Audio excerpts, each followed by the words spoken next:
nell'efferato omicidio di Vincenza Saracino a Treviso, arrestato in Venezuela il presunto killer, un 32enne vicino di casa della vittima, la procura uccisa per futili motivi. Spero che ora si faccia giustizia anche senza, non tornerà più, parla Marica, amica della 50enne uccisa, ma sono in tanti a chiedere che il presunto killer paghi per quello che ha fatto. A Jesolo Folla i funerali di Giacomo Gobbato, 26enne accoltellato a Mestre mentre cercava di sventare una rapina. Accoltellamento nella notte fra sabato e domenica a Belluno, aggredita una coppia, indagini a tappeto per individuare i responsabili nel minor tempo possibile. Fatto a Padova il rider 31enne travolto da un'auto il 7 settembre mentre lavorava a protesta in piazza Mazzini a Padova nel settore delivery sottopagati e senza tutele. La situazione a Venezia è diventata insostenibile a causa del moto ondoso, a dirlo è il celebre ristoratore Arrigo Cipriani che ha deciso di querelare Comune e la Capitaneria di Porto. In Consiglio Comunale a Treviso consegnate dal sindaco le chiavi della città a Mara Navarri e Giulia Rizzi, campionesse olimpiche nella spada, squadre tesserate con la scherma Treviso dal maestro Ettore Geslau. Buonasera, bentrovati, edizione regionale dei nostri telegiornali. Come ogni inizio settimana e come ogni lunedì cominciamo con il proporvi il sondaggio il cui esito sarà svelato durante la puntata di Ring di questa sera. Il quesito riguarda il referendum sulla cittadinanza perché ha raggiunto quota 500.000 di firme la proposta lanciata da Più Europa, sostenuta anche da numerose associazioni per dimezzare da 10 a 5 gli anni di residenza legale in Italia per chiedere la cittadinanza che una volta ottenuta sarebbe automaticamente trasmessa anche ai figli, un tema che da tempo anima il dibattito politico in Italia. Allora vi chiediamo: accorciare i tempi per chiedere la cittadinanza? Sì allo 0422 16 26 69 1, no invece allo 0422 16 26 69 0. L'esito a partire dalle 21 durante la puntata di Ring di questa sera. E ora cominciamo con le notizie, la cronaca in primo piano e l'avete sentito dai nostri titoli. In apertura, la svolta nell'efferato omicidio di Vincenza Saracino, è stato arrestato in Venezuela il presunto killer. A 3 mesi dall'efferato omicidio di Vincenza Saracino è stato arrestato il presunto killer. L'Interpol lo ha trovato a casa del nonno a Maracay, nello stato di Aragua, in Venezuela. Si tratta di Luigi Nasato Fazio, 32 anni, nato in Venezuela ma originario del Veneto. Il blitz è scattato nelle ore scorse e accusato di omicidio volontario aggravato dai futili motivi. Per quello che siamo riusciti a ricostruire nella fase dell'indagine, i motivi del rancore che questo soggetto nutriva nei confronti di Vincenza erano decisamente futili e assolutamente sproporzionati all'omicidio. L'assassino era il vicino di casa della vittima, una persona problematica che per alcuni anni è vissuto proprio accanto a Vincenza e alla sua famiglia. Ha abitato con i genitori del fratello al piano superiore. Almeno in 2 occasioni in quella casa erano arrivate le forze dell'ordine per litigi violenti. Lui era stato aggressivo nei confronti del fratello. Una volta era stata presente all'aggressione anche Vincenza, che aveva tentato di calmare gli animi. Poi la famiglia del killer si era trasferita in Spagna per lavoro e Luigi Nasato era rimasto in quell'abitazione fino al 1° luglio, giorno in cui il killer ha acquistato un biglietto per il Venezuela, ha effettuato il trasloco ed è andato a dormire a casa di alcuni cugini a Vedelago.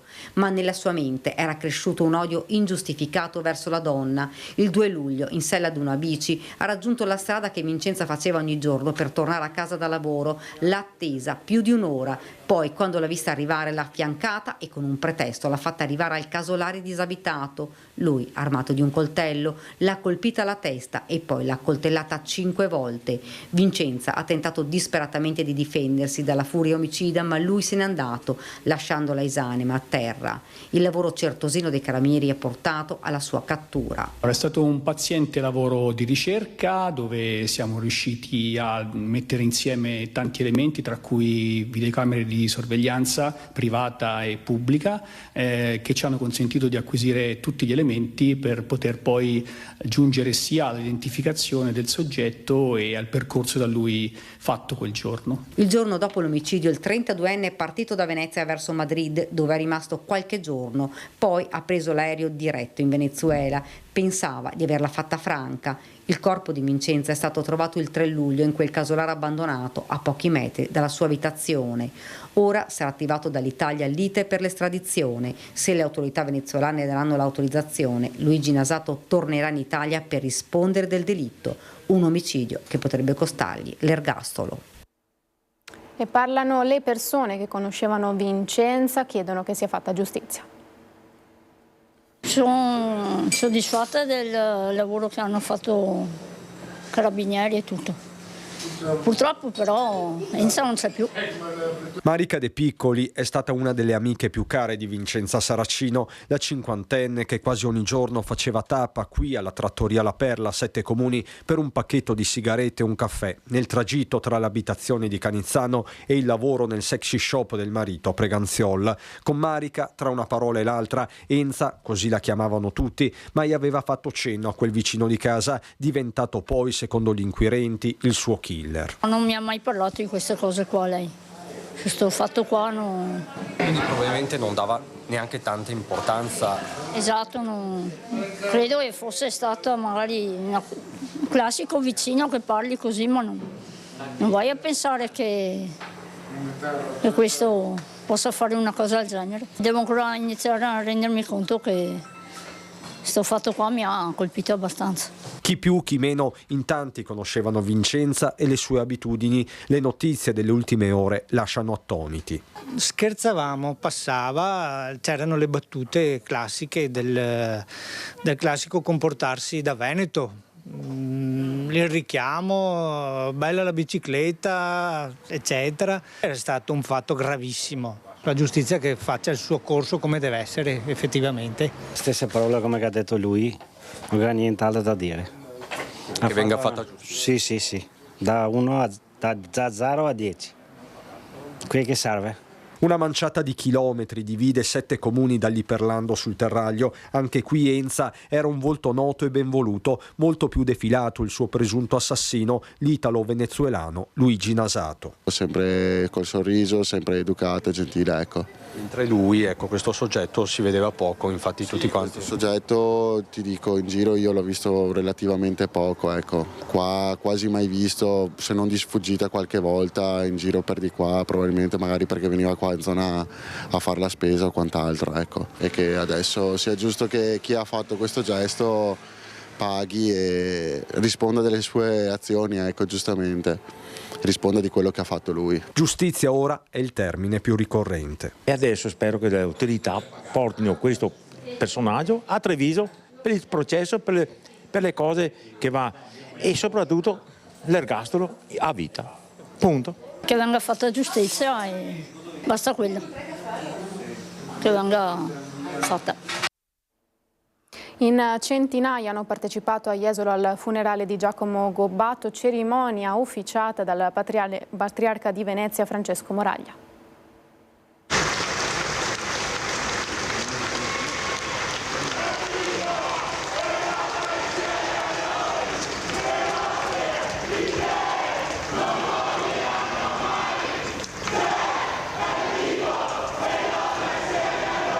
Il coro che si è sentito tante volte in questi giorni accompagna Giacomo Gobbato anche nel suo ultimo viaggio, dal piazzale di fronte alla chiesa di San Liberale Mauro di Jesolo, e poco prima segnare un contatto tra ciò che è successo dentro e fuori dalla chiesa. Tra le letture della cerimonia scelte dalla mamma Valentina c'era anche il passo del Vangelo di Luca sulla resurrezione.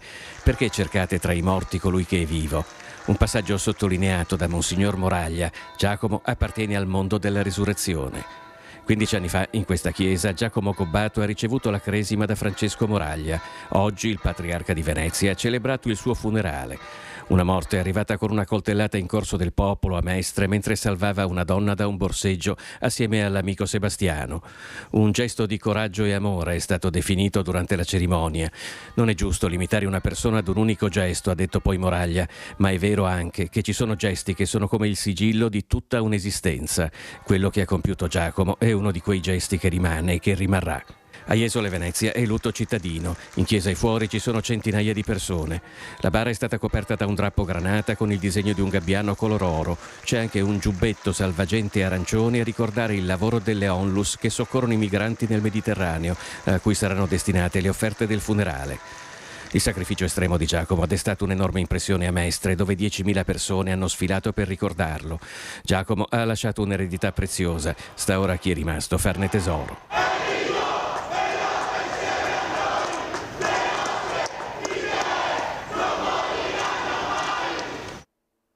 Con la cronaca a Belluno, accoltellamento nella notte fra sabato e domenica, aggredita una coppia. Sul selciato ci sono ancora le tracce dell'accoltellamento avvenuto nella notte tra sabato e domenica. Vittima una donna, l'uomo con lei picchiato da una banda di ragazzi. Siamo vicini al locale Jador, che è frequentato dai giovani, e davanti al consorzio agrario di Treviso e Belluno.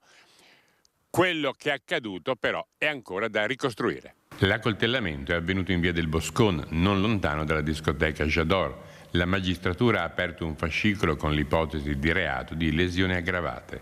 Nella notte tra sabato e domenica una coppia è stata aggredita.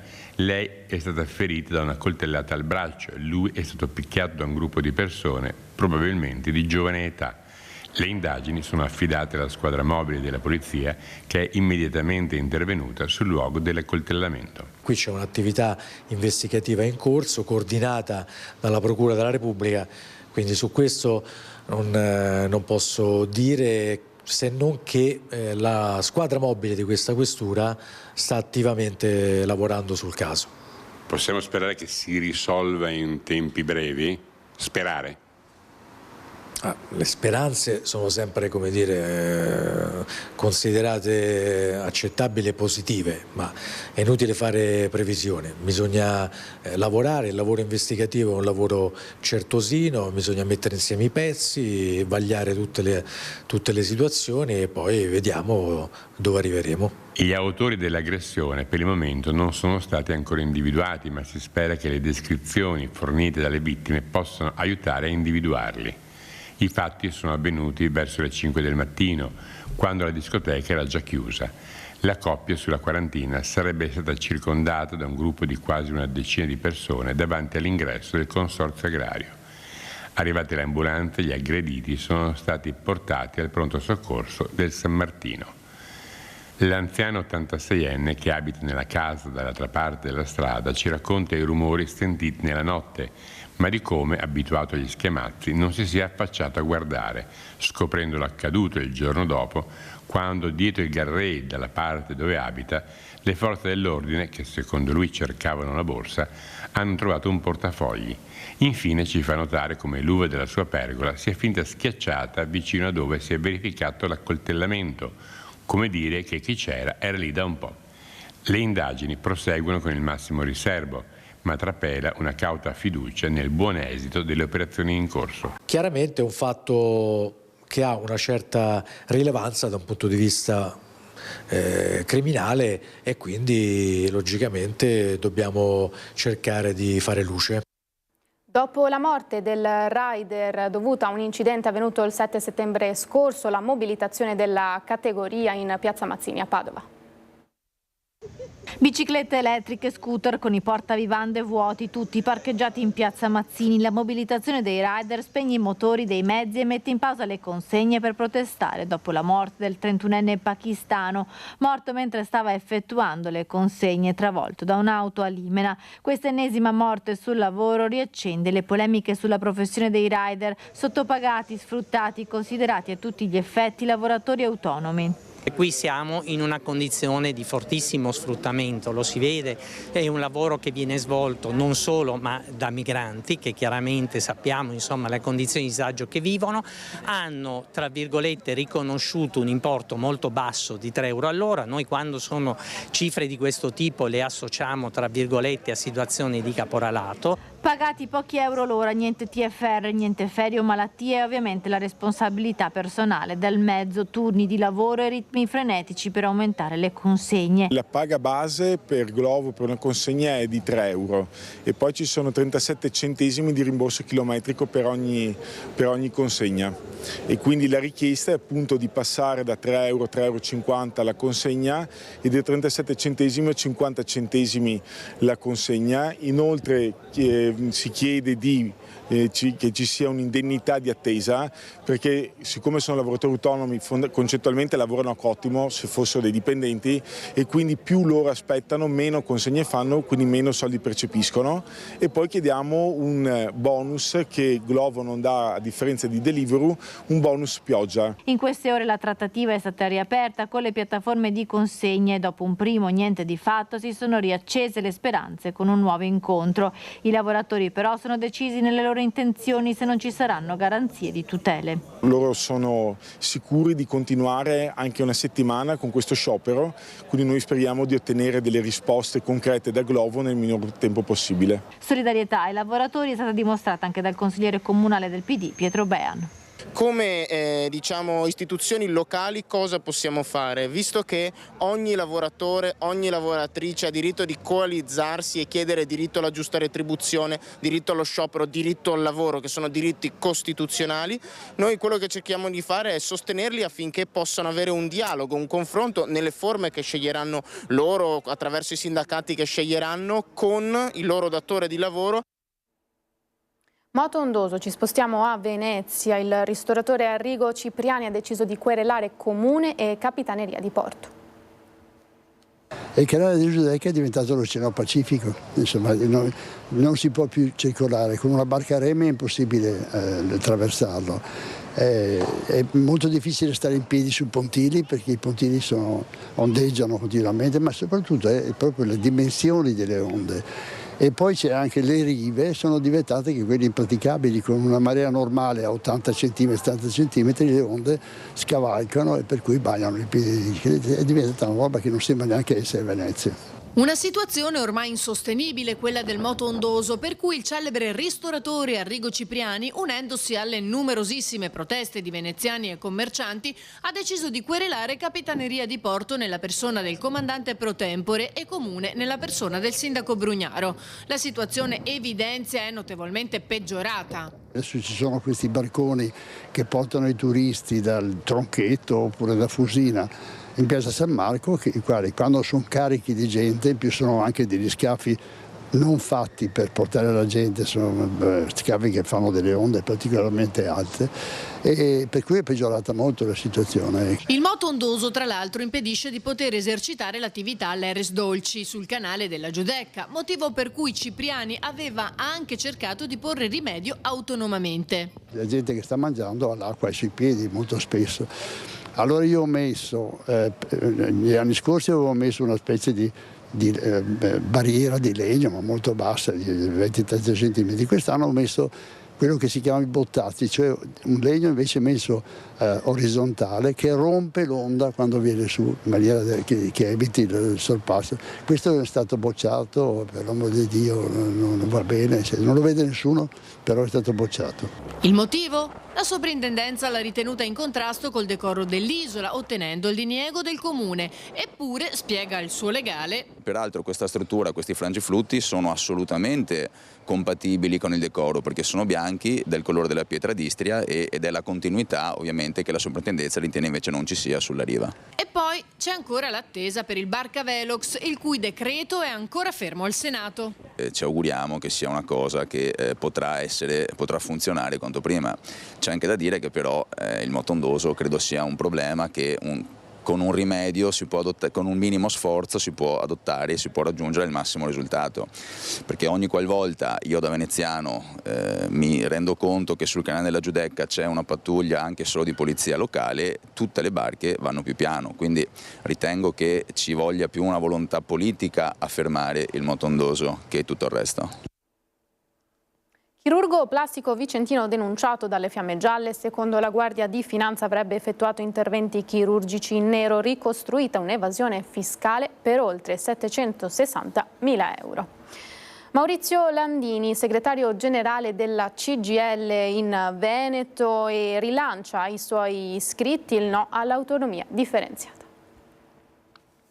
L'ho detto anche l'altro giorno al governo, perché ho chiesto che dentro le riforme da fare nei prossimi 7 anni, gli ho detto: sapete cosa vi chiediamo noi tra le riforme, visto che voi la citate, quella dell'autonomia differenziata, toglietela, come sta insieme, che ho bisogno di una dimensione perlomeno europea per poter tutelare il mio sistema, e raccontare invece che se ogni regione ha la sua politica risolviamo i problemi. È un vero e proprio attacco frontale alla riforma dell'autonomia differenziata, quello del segretario generale della CGIL Maurizio Landini. Non solo, a Vicenza, rivolgendosi ai propri iscritti, invita a votare sì a tutti i 6 quesiti referendari per cui in questo periodo si stanno raccogliendo le firme.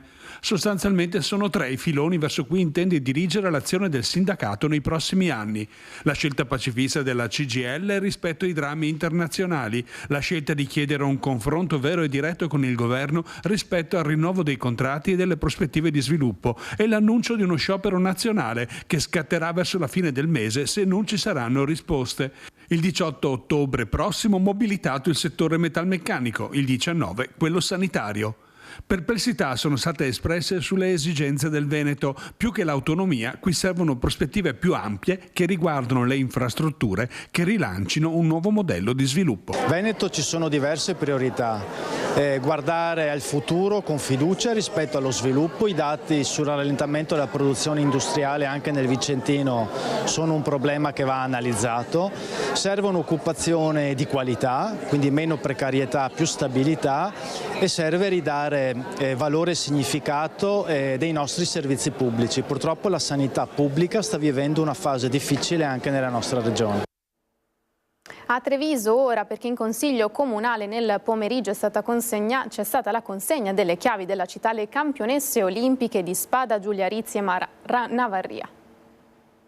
Penso che abbiamo realizzato quello che abbiamo fatto, il peso di questa medaglia, quindi quest'oro bellissimo, e comunque la festa continua, diciamo, perché tra tante cose che ci arrivano adesso siamo molto contente, ecco. Ma sicuramente almeno io ho realizzato, diciamo, praticamente nella realtà quello che abbiamo fatto. Come diceva Giulia, stiamo iniziando a viverci anche questa nuova vita. Sicuramente è un'esperienza nuova, almeno mi sta permettendo di vivere delle cose che forse non avrei avuto la possibilità di fare, e oggi ricevere anche, esempio, le chiavi della città di Treviso è una di quelle cose straordinarie che grazie a questa medaglia oggi possiamo viverci, e abbiamo anche diciamo, l'onere e l'onore di portare avanti quelli che sono anche i valori di questi riconoscimenti. Dal 2021 mi alleno qua, è tanto perché ho visto i ragazzi crescere, ho visto che loro hanno fatto parte anche io dico che tutte le persone che hanno condiviso con me questa medaglia, un pezzettino è loro, perché comunque gioie e dolori sono state condivise, e avere le chiavi, come ci ha detto prima il sindaco, è una grande responsabilità anche per i valori che dobbiamo incarnare come sportive verso i bambini, verso chi si approccia a questo sport, insomma questi valori che poi anche alla scherma, che sono appunto il sacrificio, la disciplina, l'amicizia, insomma sono bei valori che ci piacerà poi trasmettere, anche se è una grande responsabilità. E con questo termina l'edizione regionale dei nostri telegiornali. Grazie per essere stati in nostra compagnia a tutti, l'augurio di una buona serata, arrivederci.